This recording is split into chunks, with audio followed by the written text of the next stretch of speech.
video in the real estate space. So one thing AJ and I have learned in working together for over a year and a half now is that producing videos as a real estate agent is so much more than just generating leads online.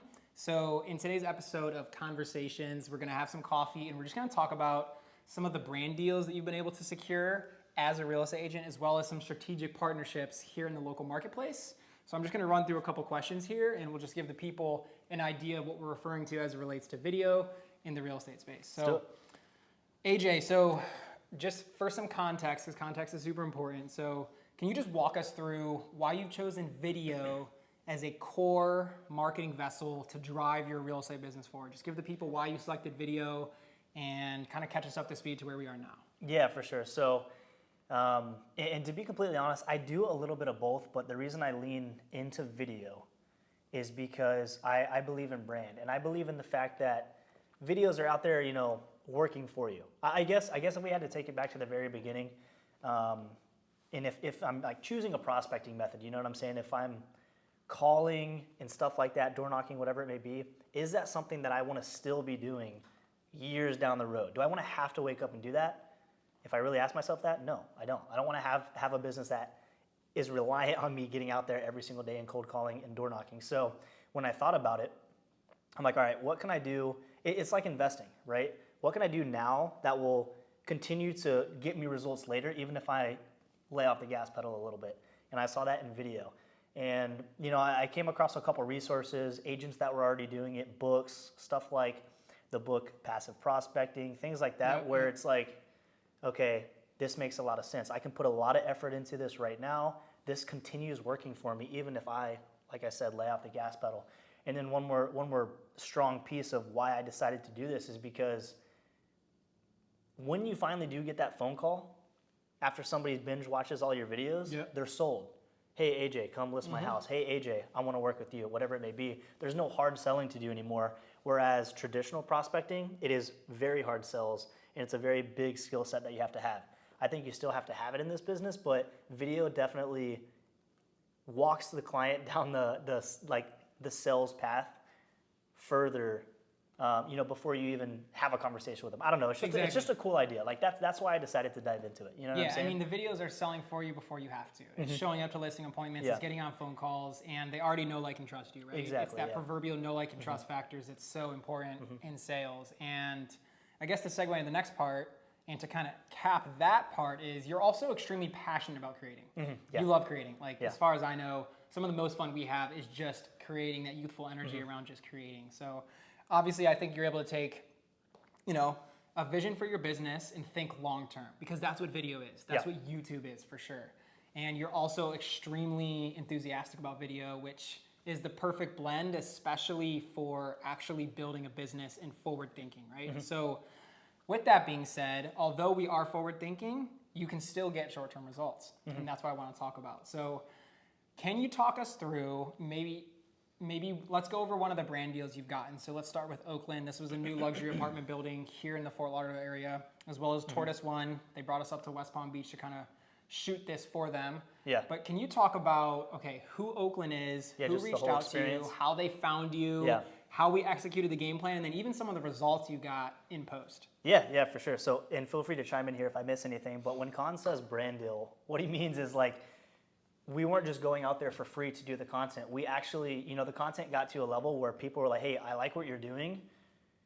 We have a need, where it's like getting exposure on a particular project. For this example, it's the Oakland building in Oakland Park, Tortoise One in West Palm Beach. They actually paid us to come out there and make the content, which as an agent, that's super cool, because when I can bring me, you know, my guy out there and we can go and like get paid for the job rather than making free content. Phone's ringing, one sec. Phone's ringing. Hey, it must be from a YouTube video. Dad, I'm making a video. I'll call you right back. All right, love you. Bye. Okay, it wasn't a lead from a YouTube video. You got to put that in there. Just my dad. All right, He's not moving to Florida for a couple years. Anyway, should we restart that question, or should we just keep going? Whatever. No, I mean, you were just talking about how instead of just creating content about neighborhoods or buildings or new developments, for example, these people, this building actually found you, saw the way you were positioning yourself, the content you were creating, and they said, hey, what would you charge to come help market our building? So just talk about that. So I'll get back into kind of the same story that I was talking about. And when you get the opportunity to go and make money producing the content, you put it up there, and then that exposure, the eyeballs, could also give me an opportunity to make money on the back end too. It's really powerful. You know what I'm saying? Because I don't know, it's just super fun. And I guess, yeah, if we took it to the very start, we were making like neighborhood specific content. And do you want me to tell the story about like how the PR firm reached out? Yeah, like talk about some of the initial message. They reached out to you. Yeah. They had to locate you, reach out to you. Yeah. What did the conversation look like so yeah, I got a couple messages from the PR firm that the buildings were, that the building hired to get them exposure. And they said, hey, we've looked at a lot of agents in and around this area, and we just feel like you have the voice and are making the style of videos similar to what we want to put out for this building. So that was really cool to me, because I am not at the time at least, this was like when this started happening, it was about a year and a half ago.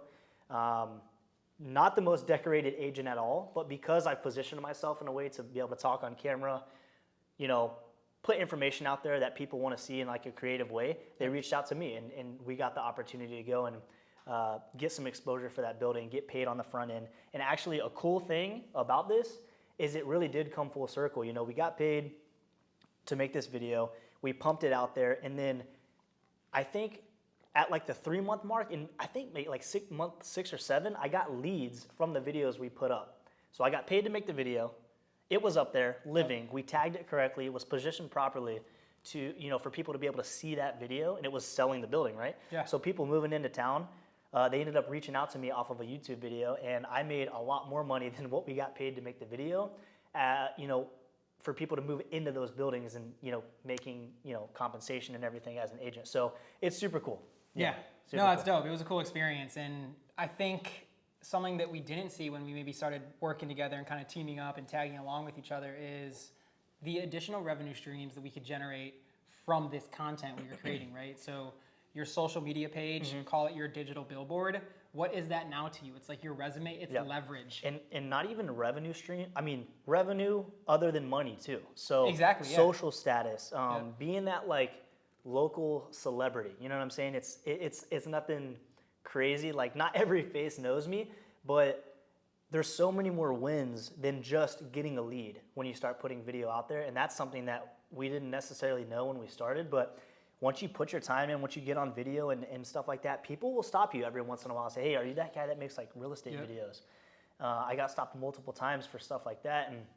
And like I said, just more opportunities coming, whether it's projects reaching out, wanting us to shoot content for them, or whether it's integrating the video stuff we're doing into like traditional stuff. There's just so many more things that start making sense once you start putting yourself on camera and like putting yourself out there, Yeah, well, I think it speaks to what your reputation is. It's how are you positioning yourself against other agents in your local marketplace? Somebody who's selling $15, $20, $25 million homes, why didn't they get the phone call?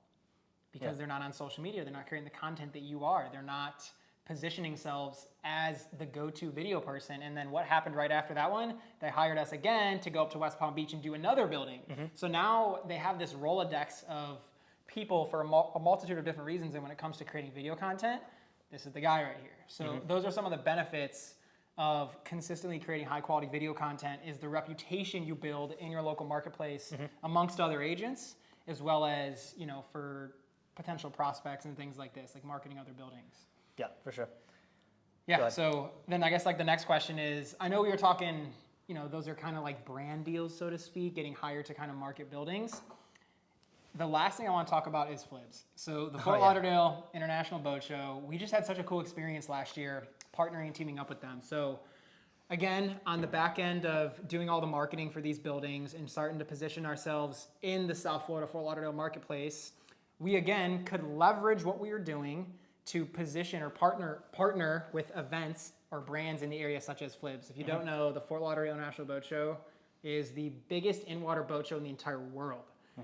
Fort Lauderdale is the yachting capital of the world, so this is a big deal. There's hundreds of millions of dollars coming into this show, and it's the #1 revenue driver in Broward County. So it's a big deal, and with a big deal comes a big opportunity, right? So let's talk about, let's go back to when we maybe ideated about, okay, how can we go to Flibs, create some content, and make it extremely beneficial for not only us, but for them as well. So I know you either reached out to Jen or she reached out to you. We started the conversation about how we could possibly partner up together, and then effectively it led to us partnering with them on behalf of them to create content. So let's just kind of talk us through that story.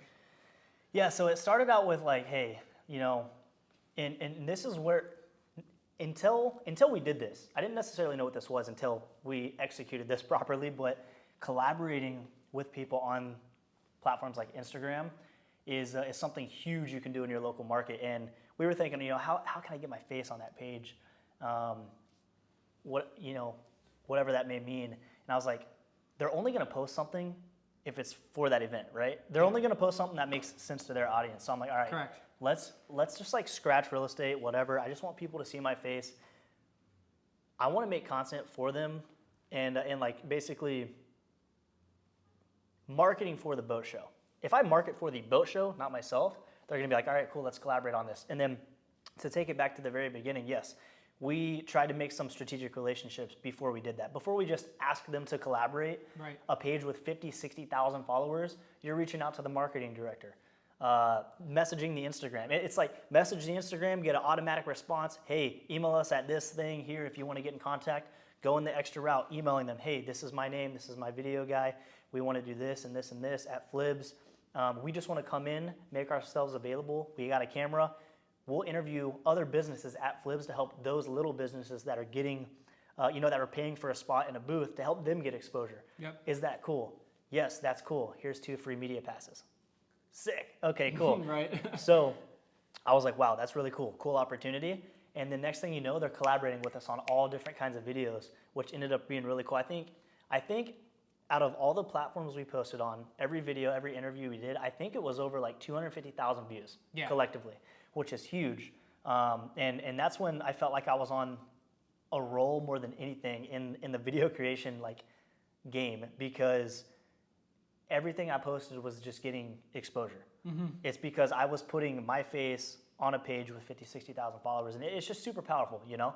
But like I said, the whole goal or the whole idea behind it is to make content that is for their audience. You know what I'm saying? And maybe slide in a little, if you're hard selling yourself at the end of every video, it's not something that they're gonna wanna like collaborate on and engage with, you know? Yeah, I mean, think of the International Boat Show, the Fort Lauderdale International Boat Show. Think of what their audience is. It's a lot of people in the Fort Lauderdale marketplace, which who are in turn your ideal audience as well. You wanna help people buy, sell, rent, invest in the Fort Lauderdale area, ideally. Yeah. So we go to this huge brand and this huge annual event, and we lead with, okay, how can we strategically partner with them? And the number one thing that I want you guys, to realize is that you have to lead with value to their audience. AJ made a good point. You can't just create content about how AJ, a real estate agent, can help people buy, sell, rent, invest. You cannot do that, because what value does a realtor talking about real estate do for their audience? So all we did was we were able to secure the media passes after talking with the marketing team, and we reached out to a lot of people and businesses and brands that were going to be at the show already, and we just interviewed them. 20, 30, 40, 50 DMs to businesses that we knew were going to be at Flibs. Yeah. And obviously only a few of them reached back out, but the ones that reached back out, we interviewed them. 10, 20, 30,000 views on those videos. Yeah, and it's crazy. It's literally as simple as you're just in the video asking the question, giving them the floor. Hey, tell us about this product you have, or tell us about your business, tell us about your experience at the boat show. Yeah. You're literally just asking them, and that is really good, engaging content for their audience, because people want to see who's at the show and what are they saying, what businesses are there. It's really cool to see that type of stuff from an audience perspective. Yeah, and it's kind of funny too, because I'm walking up to them saying, hey, we're at Flibs right now, super big event. This is probably like one of the biggest events that you're coming to this year to get exposure for your business. Why are you here? What are your thoughts on Flibs? Yeah. And as I'm asking this, like now that I'm thinking about it, I was also doing the same thing. I was at Flibs to get exposure for my business and my brand, just positioning it in a different way and offering that value first to the business there. And in turn, and this is actually 2 levels deep, because not only did Flibs collaborate with us, but so did the brands that I was interviewing at Flibs. So we're talking 3, maybe 4 pages that my face is now on, simply by just going up and asking people, what they were doing at Flibs. Super easy content to make, and people want to make it. That's the cool thing. They want to talk about themselves. Yeah. You know what I'm saying? Aside from the cross promoting and the cross marketing across all these different pages, one other cool thing about this is when you reach out to these people that you want to interview or create content with, you're leading with value to them. And now you've made a new connection. You've expanded your network, and you've now partnered, so to speak, with other businesses and brands that you may not have had the chance to speak with otherwise if you didn't lead with, hey, I'm going to be at this event you're also going to be at. I'll give you free content. I'll interview you. People love talking about themselves, their businesses, their products, things like that. So that was a cool like byproduct of it as well, because if you remember, to kind of capstone all of this is after the show, a brand, an international brand reached back out to you for you to come back to the West Palm Beach show and create content for them again, because on their page, they've never had any of their sales representatives or higher level executives talking about their business. Well, this is how it went down too, real quick. I'll tell the story. So I got a random message on Instagram one time, or maybe it was an email. I think they might have found my email, but they were like, "Hey, we saw this video you did at the Fort Lauderdale boat show. That was amazing. No one's ever done anything like that for us before, or whatever. We're going to be in West Palm at that boat show in a few months, and since we're international, since the brand is international, whatever it may be, the people that we could have speak on camera don't have the best accent." She was like, "We would love to have somebody that is like in the States, local, at the boat show that could come and talk about our brand there a little bit, and just do the same thing you did at the Fort Lauderdale boat show." And they wanted to pay us to do that. Yeah. That's where it's like coming full circle, where it's like, all right, cool. We did it for free. It got us exposure, which is what we want, right? But now it's going back to the getting paid on the front end just to get exposure for ourselves and that brand again. So I don't know, it's pretty cool. No, yeah, it was an overall great experience. And like you said, 250,000 views, bunch of new connections, new opportunities, more opportunities to make money as well. And we only went there for one of the 4 or 5 days of the entire show, and this is what amounted from it. So it's not like we had to go there sun up to sundown and grind. We went there, we prepared accordingly, we made the connections beforehand, we prepared the content, and then we got in, we got out. We were there for maybe 2.5 hours, 250,000 views, bunch of other things on the back end as well. So we're gonna end this episode of Conversations right here. We're gonna enjoy our coffee and finish up our morning. AJ, thank you for jumping on the channel as always. Yeah, dude. Cheers, bro. Appreciate you. Good conversation.